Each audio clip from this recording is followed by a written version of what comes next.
In our society today, we have a lot of excess, both of we use too much fuel, we use too much water, we eat too much, we throw out too much.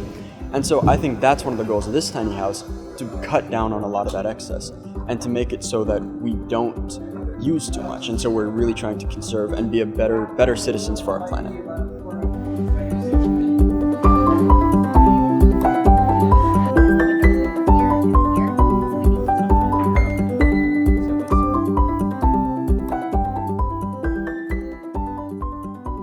Months ago, we were sitting in a classroom together just thinking about the 10th grade curriculum and how we could best deliver the content through project-based learning. The 10th grade curriculum has been centered around the building and constructing of a tiny house. From the beginning, we had to create a proposal that would create the most energy efficient house that we could. It had to be 100 square feet and 12 feet high. Those were the only instructions that we were given. We are building the frame of our tiny house. Each group has like a different section of the house that they're working on. They have the dimensions in each section and each plan. And so you build your section, and in the end we put them together, and there's like a modular aspect we have to consider about how each piece fits together. Once we have it all framed up and we know that it's stable and it can stand up by itself, we will put the sheathing on and do the insulation and start on the final finishing touches.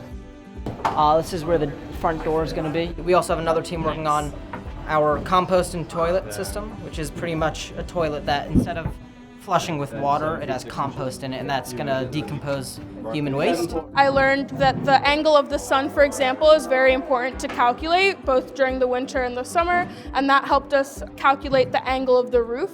So during the summer, we don't want as much sun coming into the house so that the house can stay cool, but during the winter, we really want to take advantage of the sun's angle so that it can heat up the house as much as possible, because we really want this house to be able to operate off the grid.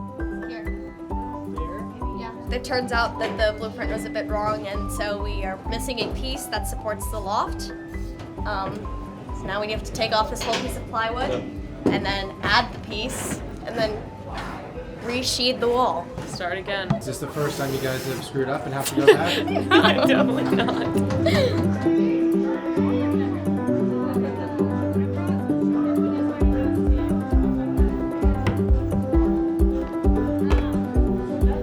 We were lucky enough to be able to go into partnership with Black Rock Forest so that our tiny house has a site to live, and it actually gets put in use and also has an educational purpose.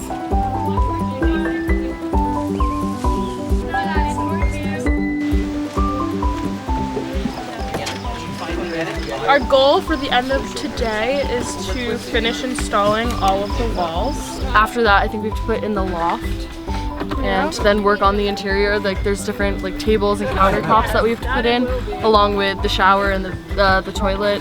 I have had many roles. One of them has been the water catchment system, which is using rainwater at Black Rock Forest and bringing it inside the house. Some of these triangular pieces, we had to just use some trigonometry.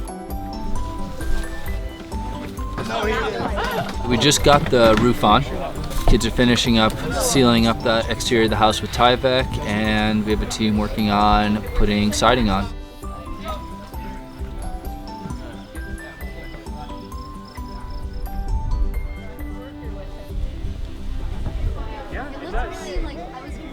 Scientists know Black Rock Forest as a biological field station, and that's part of what we are. They are here to research long-term trends in environmental change.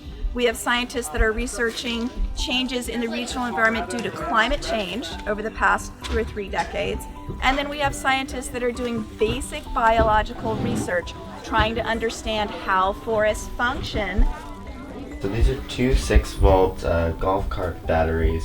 These can run the fridge over there, all these lights. We have a sleeping area compiled for 2 people.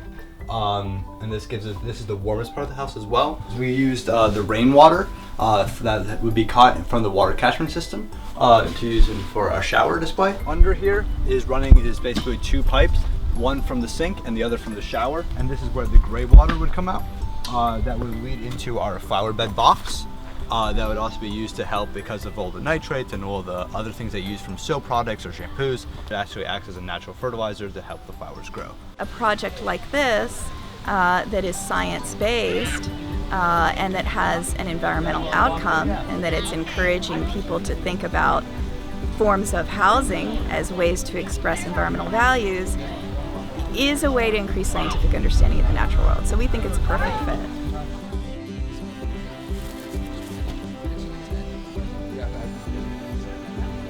It's been fun, just a lot of hard work and a lot of effort and brain power, so like a mix of both, like designing the systems and the actual physical work of like putting up the walls and building each wall and building all the different parts. A lot of determination and perseverance and grit that has come through this experience.